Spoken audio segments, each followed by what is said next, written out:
अत्यंत निद्रा, ये सोने के सुख में नहीं जीवन बर्बाद करना चाहिए। एक नियत समय रखो सोने का, अभ्यास कर लोगे बिल्कुल बिना अलार्म बजे आपकी नींद खत्म हो जाएगी। अभ्यास, अभ्यास बहुत बड़ी सामर्थ्य है, बहुत बड़ी।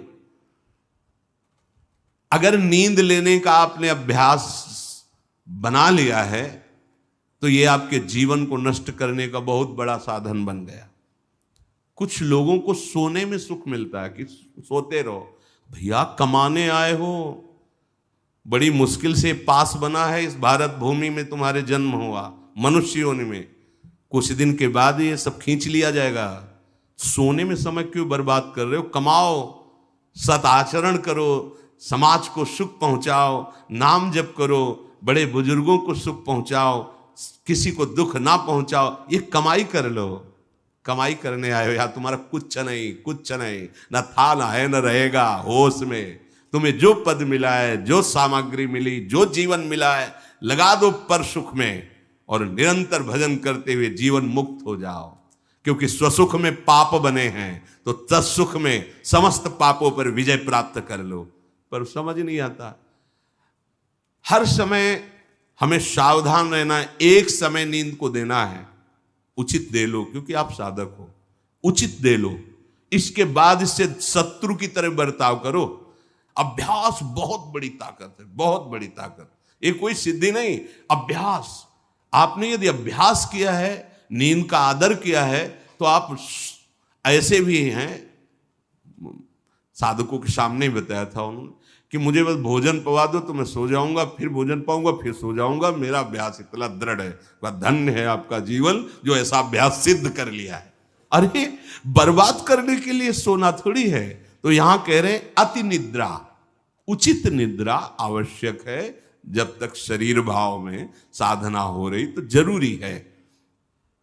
और ईर्ष्या, दूसरे की बढ़ोतरी देखकर जो ईर्ष्या होती है, जो जलन होती है, ये उपासक को उपासना में बढ़ने नहीं देती। इसको संभालिए। एक ही उपाय है, जिस पे ईर्ष्या हो भगवत भाव कर लो। प्रभु मैं आपको जान नहीं पा रहा हूं, फिर भी मेरे अंदर में आपके प्रति, आपके ही प्रति है, क्योंकि आप ही हैं ना। प्रभु मेरा सुधार कर दो, बहुत जल्दी सुधार हो जाएगा। मोह, भले परिवार में रह रहे हो, पर इतनी तो बात समझ लो, ना वो तुम्हारे हैं ना तुम उनके हो। ये तुम्हें समझ में भले ना हो, पर डाल लो। सुत बनितादि जान स्वार्थ रत, ना करू नेह सभीते, अंत ही तो ही तजेंगे पामर, तू न तजय बहीते। जैसे आप स्टेशन में होते हो तो किसी से मोह थोड़ी करते हो। बैठे हैं सब आसपास, कोई चाय पी रहा है, कोई हंसी मजाक कर रहा है, बातें कर रहे हैं, सब मिलान हो रहा है। गाड़ी आई, किसी से कोई मतलब नहीं, अपनी गाड़ी में। ऐसे ही जैसे प्याऊ में हम खड़े हैं, भीड़ है, पानी पिया, चल दिया। ऐसे ही आपको समय मिला है 70 वर्ष, 80 वर्ष, 100 वर्ष, उन जनों के बीच में रहकर अपनी गाड़ी का इंतजार करो और भगवत प्राप्ति करके अपने परम धाम जाओ। पर अगर नहीं समझ पाए तो ये माया ऐसा लगती, मेरा पुत्र, मेरी पत्नी, मेरा परिवार, मैं, पूरा समय चला जाता है। फिर जिनको तुमने मैं करके अब वो अंतिम समय दिखाई देता है, कोई अपना नहीं, कोई अपना नहीं। अभी मतलब आप तो अपने ही घेरे में हैं, जैसे अपने लोग भ्रमण किए तो देखा है, रो रहे हैं, उनके परिवार वाले उनसे बात भी नहीं करते। अवस्था ऐसी है कि डंडा के सहारे 2-4 कदम चल सकते हैं। वस्त्र मल से कौन साफ करे उनका। ऐसी, ये नहीं कि वो किसी एक की बात हो, ये स्वार्थी संसार कोई किसी का नहीं। तो हम ये नहीं कहते कि भाग जाओ, हम ये कहते उन्हीं के बीच में रहकर उनके हृदय में विराजमान प्रभु से अनुराग करो, ना कि देह से। देह एक सीमित समय वाला है, तुम्हारा भी और उनका भी छूटेगा। भगवत भाव करके खूब प्रेम करो, खूब सेवा सबकी करो। भगवत भाव विहीन आसक्ति तुम्हारे पतन का कारण बन जाएगी, जिसे मोह कहते हैं। मोह सकल व्याधिन कर मूला, ये मूल है, ये बहुत दुख देने वाला है। तृष्णा, भोगे हुए भोग को बार बार भोगने की इच्छा का नाम तृष्णा। ये डाइन है, इसे शास्त्रों में कहा गया है, ये डाइन है, कभी आघाती नहीं है। ये तृष्णा रूपी डाइन सबके हृदय में बैठी है। हर भोग को बहुत बार भोगा फिर भी भोगने की चाह, इसी का नाम तृष्णा है। और कायरता, जो नहीं होना चाहिए उसमें बहुत उत्साहित है, जो करना चाहिए, जो होना चाहिए उसमें, उसे कायरता कहते हैं। ये कायरता साधक में अगर है तो परमार्थ विहीन कर देगी। दूसरों के गुणों में दोष देखना और निंदा करना, द्वादशैते महादोषा, ये महान दोष है। धृतराष्ट्र जी से कह रहे सनत सुजात जी, इन्हीं दोषों के कारण हृदय में बैठे हुए भगवान का साक्षात्कार नहीं होता। ये प्राणों का नाश करने वाले, ये प्रज्ञा का नाश करने वाले, ज्ञान नेत्रों को ये ढक देने वाले दोष हैं। शोक, क्रोध, लोभ, काम, मान, अत्यंत निद्रा, ईर्ष्या, मोह, तृष्णा, कायरता, गुणों में दोष देखना और निंदा करना, ये 12 महान दोष साधक की साधना का नाश करने वाले हैं। भगवत अनुभव इन्हीं के कारण नहीं हो पाता। भगवान हृदय में है पर हमें अनुभव क्यों नहीं होता? इन 12 दोषों के कारण। राजेंद्र, जो लोलुप पुरुष, क्रूर कर्म करने वाला, कठोर वाणी बोलने वाला, कृपण स्वभाव वाला, मन ही मन दूसरों के प्रति जलने वाला और अपनी प्रशंसा करने वाला है, वो निश्चय ही भगवत मार्ग में नहीं चल पाता है, भगवत मार्ग का वर्ण नहीं कर पाता है। जो संभोग में मन लगाने वाला, हृदय में विषमता रखने वाला, अत्यंत अभिमानी स्वभाव वाला, दान दे करके जलन करने वाला, मैंने क्यों दे दिया, दान देकर जलन करने वाला, आत्म श्लाघा करने वाला और असमर्थ होकर अपनी बड़ाई, लंबी लंबी बातें करने वाला, ऐसा पुरुष भी परमार्थ पर चलने की योग्यता खो देता है। सच्ची हो या झूठी, निंदा करनी ही नहीं है। सद वा परिवादो ब्रह्मणस्य ना सस्यते नरक प्रतिष्ठास्ते वही श्यूर एवं कुर्वते जनाहा। बोले इसमें क्या, मैंने देखा ऐसा ऐसा ऐसा, तो शास्त्र कह रहा है कि तुम देखो भगवान को, सर्वम खलमिदम ब्रह्म ने नानास्ति किंचित, देखा तुमने? सत्य वस्तु को तो देखा नहीं। तो कह रहे सद वा परिवादो, झूठी हो या सच्ची, किसी की भी निंदा नहीं करनी। बोले हम तो सत्य बोलेंगे, तो सत्य को जाना तुम, सत्य एक है, सच्चिदानंद में है, उसको जाना। अगर उसको नहीं जाना तो तुम झूठे तो हो ही, तुम्हारी हर बात झूठी है। बोले नहीं, हम सत्य बोलते हैं, हमने जो देखा। तुम क्या देखा? जो देखना चाहिए वो देख पाए, जो नहीं देखना चाहिए वो देख पाए, तो तुम तो झूठा देख रहे हो, झूठा बोल रहे हो। सद वा परिवादो, बात सच्ची हो या झूठी, यदि वो किसी की निंदा है तो नहीं करना है। अगर करते हो तो नरक प्रतिष्ठास्ते वही स्यूर एवं कुर्वते जनाहा, निश्चित उसे नरक की प्राप्ति होती। ये सनत सुजात जी महापुरुष बोल रहे हैं। जो बहुत बकवाद करने वाला है, दूसरों के दोषों का वर्णन करने वाला है और धन का दुरुपयोग करने वाला है, प्राणियों को कष्ट पहुंचाने वाला है, ऐसे आचरण वालों को देख करके प्रणाम मन से करके दूरी बनाओ। इनका संग नहीं करना चाहिए। इसलिए वो धन्य है जो सब प्रकार की कुचेष्टाओं का त्याग करके एकांत मन से भगवान श्री हरि की उपासना करते हैं। ना किसी से स्तुति, ना किसी से निंदा, ना किसी से राग, ना किसी से द्वेष। वो महापुरुष बालवत हो जाते हैं, बालवत, निर्विकार, ब्रह्म का साक्षात्कार करके बालवत चेष्टा के द्वारा जीवन व्यतीत करते हैं। वेदों में इसी स्थिति को जीवन मुक्त अवस्था कहते हैं। हे राजन, सच्चिदानंद परब्रह्म की प्राप्ति ही इस जीवन का परम लक्ष्य है। जो इस लक्ष्य को निश्चित करके, जो बताए हुए दोष हैं उनका त्याग करके, असाधनों का त्याग करके साधन में स्थित रहता है, निश्चित उसका स्वभाव बालवत। बड़े बड़े महापुरुषों को देखे एकदम निर्विकार, बालवत चेष्टा, बोधवान होते हुए भी अबोधवत चेष्टा। जैसे बच्चा न किसी से राग न किसी से द्वेष, खेल रहे स्वाभाव। जीवन मुक्त महापुरुष कर्ता और भोक्ता भाव से रहित होते हैं, कोई भी दोष उनका स्पर्श नहीं करता, वो जगत मंगल करते हैं। वही स्थिति अपने को प्राप्त करने का समय दिया गया है। दृढ़ स्थिति प्रभाव नहीं नहीं नहीं, बहुत कृपा से ऐसी ऊंचाई पर आ गए जहां इन द्वंद्वों का प्रवेश नहीं, तो आप फिसलना नहीं, नहीं अब चूक नहीं, हर समय सावधान, सेवा सुमिरन सावधान, हर समय सावधान।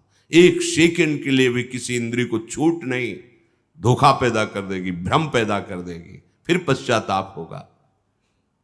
लोक चतुर्दश बहुविधि भटक्यो, स्वार्थ लगी मैं हरि बिसरायो। 14 भुवनों में स्मृति जागृत है, जो भगवत साक्षात्कार करने की स्थिति है, उसमें ऐसी स्मृति साफ दिख, जैसे काकभूषण जी कह रहे मुझे साफ कल्पों का याद है। जिस समय अंतिम समय होता है जीव का, या जिस समय गर्भ में होता है, दोनों स्थितियों में, गर्भ में उसे बहुत जन्मों की याद आती है, तो वो व्याकुल हो जाता है। ऐसे ऐसे कर्म उनके परिणाम से इस गर्भ में, एक बार प्रभु एक बार मुझे निकाल दो, मैं जाकर के मानव देह में ऐसे सत्कर्म करूंगा, ऐसा भजन करूंगा कि दोबारा मां के गर्भ में ना आना पड़े। जब अंतिम समय होता है तो जितने इस जन्म में दुष्कर्म या सत्कर्म के सब सामने घेर लेते हैं, बहुत जन्मों के कर्म संस्कार छा जाते हैं, और जो उसको योनि मिलनी होती है वही चित्त अटक जाता है। आगे बहुत सावधान, बहुत सावधान। कह रहे हरिराम व्यास जी, 14 लोकों में घूम कर मेरी स्मृति इस समय जागृत, 14 लोकों में घूमा हूं, हर जगह सुख भोग की लालसा में हरि का विस्मरण ही होता रहा। हरि का स्मरण कब होता है अखंड? जब लौकिक सुखों की भोगों की चाह खत्म हो जाती है। होगी कैसे? भगवान नाम जप से। हरि का विस्मरण कब होता है? जब किसी भी भोग में महत्व करके भोग रहे होगे, उस समय हरि, और अगर हरि स्मरण है तो उसमें सुख नहीं मिल सकता, क्योंकि सत्य प्रकाश तुम्हारे साथ है। इसीलिए बड़े भाग्यशाली जन हैं जो रात दिन नाम का पहरा बैठा लिए हैं। रात दिन नाम, उठे बैठे चले फिरे खाए पिए सब क्रियाएं हो रही, पर भगवत स्मरण परायण, बड़े महत भाग्यशाली। ये जो लोग कहते हैं ना, अरे नाम में रुचि नहीं हो रही, नाम चल नहीं रहा, भाई सिद्ध तो नहीं हो गए ना। रुचि तो भोगों में है, अब नाम अरुचि पैदा करेगा भोगों में, फिर नाम में जब रुचि आएगी तो नामी का रूप झलकेगा। धैर्य पूर्वक जपिए। 14 भुवनों में घूम आया, इसी स्वार्थ ने सुख भोग की लालसा ने हरि विस्मरण कराया, हरि विसरायो। करोड़ों ऐसे अपराध किए जन्म जन्मांतरों में, जिन्हें ब्रह्म हत्या कहते हैं, पंच महापाप कहे गए हैं। कैसी बुद्धि मलिन हो गई है कि इन पंच महापापों को हम मनोरंजन समझते हैं, सुख का साधन समझते हैं। मदिरा पीना, पर स्त्री गमन करना, द्वित कीड़ा, हिंसा, स्वर्ण चोरी, ये 5 महापाप कहे। बोले हम तो हिंसा नहीं करते, अगर मांस खाते हो तो हिंसक ही हो, वही दंड मिलेगा जो हिंसा करने वाले को मिला है। वैसे जैसे कोई गौ हत्या करता है और आप मांस खाते हैं, तो बिल्कुल वही हत्या आपको प्रताड़ित करेगी, आपको जलाएगी, आपका नाश करेगी। कोटि गाय ब्राह्मण मारे को ताप पाप उपजायो। ब्रह्म हत्या जैसा पाप लगता है। देखो कैसी मलिनता है। इसको हम आनंद समझते हैं, मनोरंजन समझते हैं। यह है भारी विपत्ति संपत्ति की। बहुत बहुत सावधान। ऐसा धुआं उठा है कलिकाल का, मलिनता का, कि पापाचरण में रति है। जैसे निष्ठावान धर्मात्मा पुरुष धर्म से विचलित नहीं हो सकता, ऐसे ही हम अधर्म निष्ठा वाले बन रहे हैं। स्वागत में तो मदिरा ही प्रधान हो रही। कैसा कैसा बुद्धि काम नहीं कर रही। कैसे मंगल होगा, कैसे सुख होगा, जिसे शास्त्र के रचयिता भगवान स्वयं श्री कृष्ण द्वैपायन व्यासदेव जी वो कह रहे हैं ये पंच महापाप है, ये ब्रह्म हत्या के समान है। कैसा कैसा मनोरंजन। मित्र मिले, क्या स्वागत में मदिरा रखी जाए, और बहुत भाई धनी है, ऐश्वर्यवान, तो मांस भक्षण और व्यभिचार, मनोरंजन के लिए द्वैत कीड़ा, दूसरों का धन अपहरण करना, हिंसा करना स्वभाव। क्या हो रहा है? बोले पाप ताप उपजायो, भारी ताप। कल जो है किसी को पूरी चमड़ी सड़ रही है, पूरी चमड़ी चिल्ला रहे, पूरी चमड़ी उधेल रही, खून रक्त ऐसे मक्खियां भिन भिना रही। क्या हुआ? कर्म बिगड़ गया, मानव देह मिली, जीना मुश्किल है, प्रतिपल आह। अब जब तक जिए तब तक वो चीखता रहेगा। अर्थ नहीं है औषधि के लिए, कोई पास नहीं जा रहा है। कैसे आप समझो, जब कर्म अपना दंड देना प्रारंभ करेगा तो कोई तुम्हारी रक्षा नहीं कर पाएगा। बात समझो। हरिराम व्यास जी कह रहे हैं, कोटि गाय ब्राह्मण मारे को ताप पाप उपजायो। आप देश विदेश घूम रहे, आप मांस भक्षण कर रहे हैं, क्या आपको ये जानकारी है कि विधर्मियों ने तलवार की नोक पर उसको पवाने की चेष्टा करते थे तो गर्दन कटवा लेते थे जन, पर उसको कभी जवान पे नहीं रखा, ऐसे चीर दिए गए, स्वीकार कर लिया, पर उन्होंने उसको रख। आज तुम पैसे देके खाते हो, तुम जानकारी करते हो कि जो तुम देश विदेश ऐसे घूम रहे हो, गर्दन उतरवाना स्वीकार कर लिया पर चखा नहीं। आज तुम्हारी बुद्धि इतनी भ्रष्ट है कि तुम पैसा देकर उसे खाते हो और अपने को मनुष्य कहते हो, अपने को जो जो भी नाम दो कि हम ये सनातनी, हम ये धर्म में चलने वाले। आप क्या? सनातन भगवान का नाम है, भगवान का नाम सनातन है। तुम भगवान के हो तो भगवान की आज्ञा का पालन करो। तुम्हारे लिए जो बना हुआ आहार है उसे आप पाओ, धर्म पूर्वक चलो। महापाप हम हर्षित होकर करते हैं, बातें बड़ी बड़ी ज्ञान वैराग्य बड़ी उन्नति की बातें करते हैं, और हमारे आचरण कैसे होते हैं। सुधार करो भाई, सुधार कर लो। अगर आपको ये मानव देह मिला है तो संभाल कर लो, नहीं कितनी योनियों में भटकना पड़ेगा अभी पता नहीं। अज्ञान के कारण लगता है देख लेंगे, कुछ नहीं। सावधान हो जाओ। यदि आप जिस पशु का मांस खाते हैं उसी पशु की हत्या का आपको पूर्ण दंड मिलेगा। यानी कि मैं खरीद लाता हूं, मैं कोई हत्या तो नहीं करता, लेकिन आप पा रहे हैं ना, वही पाप आपको लगेगा। वही कर्ता प्रेरक अनुमोदन।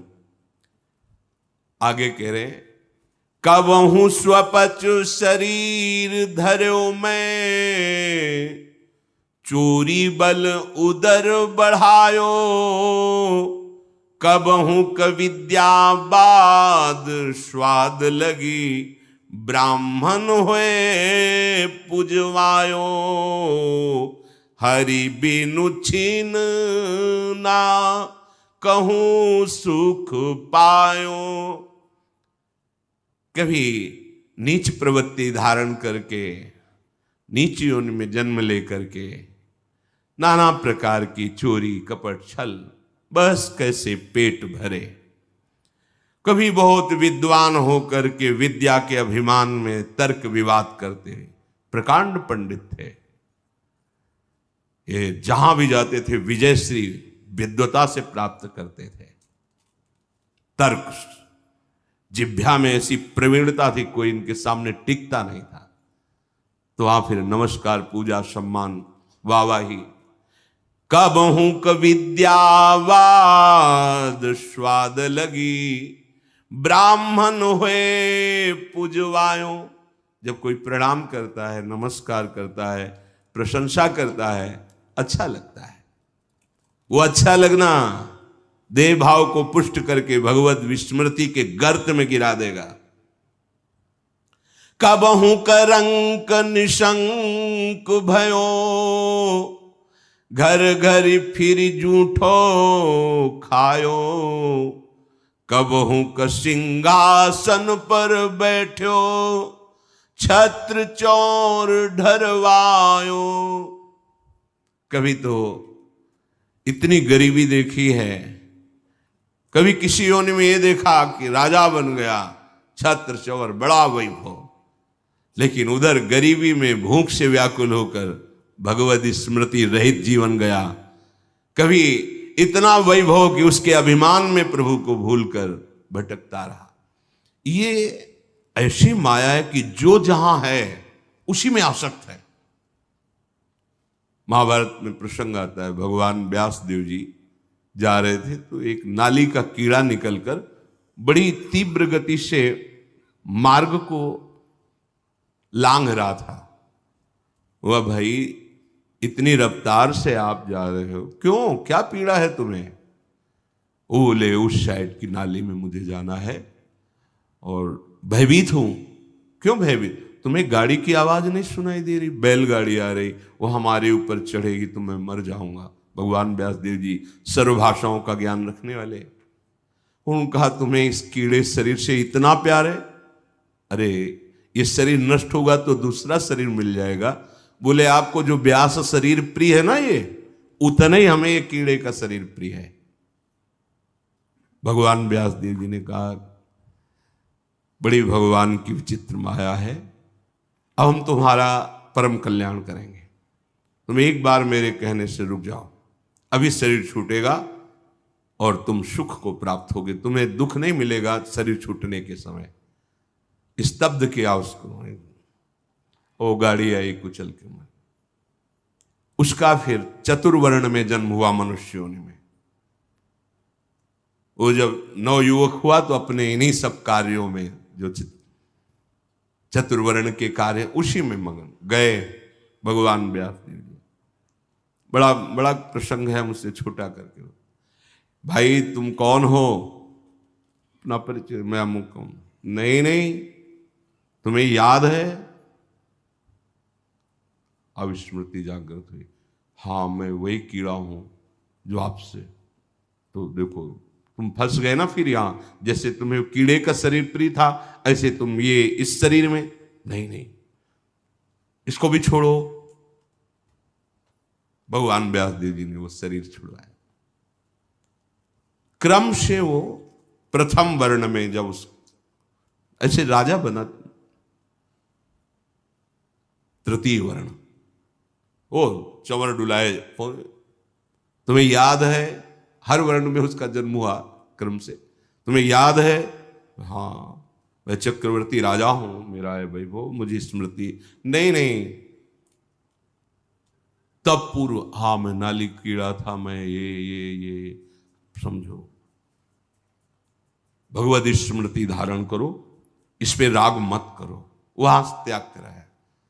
जब प्रथम वर्ण में जन्मा, वो अपने कार्य में विद्वान होकर ऐसे उपरोहिता। फिर भगवान व्यासदेव, तुम्हें याद है? शास्त्र याद है ये सब नहीं, पूर्व स्मृति याद है? पूरी याद कर। हाँ भगवान, अब एकांत वन सेवन कर और मैं जो ब्रह्म विद्या का उपदेश कर रहा हूं उसको धारण कर, तो परम पद को प्राप्त होगा। उसमें दिखाया कि जिस शरीर में जीव जाता है उसी को ऐसा मानता है ये मेरा है, और मानो पहली बार मैं इस सृष्टि में आया हूं, सब भूल जाता है और जो उसके सामने परिवार भोग, उसी में आसक्त होकर उसी का चिंतन करके, ये बहुत काल से चल रहा है।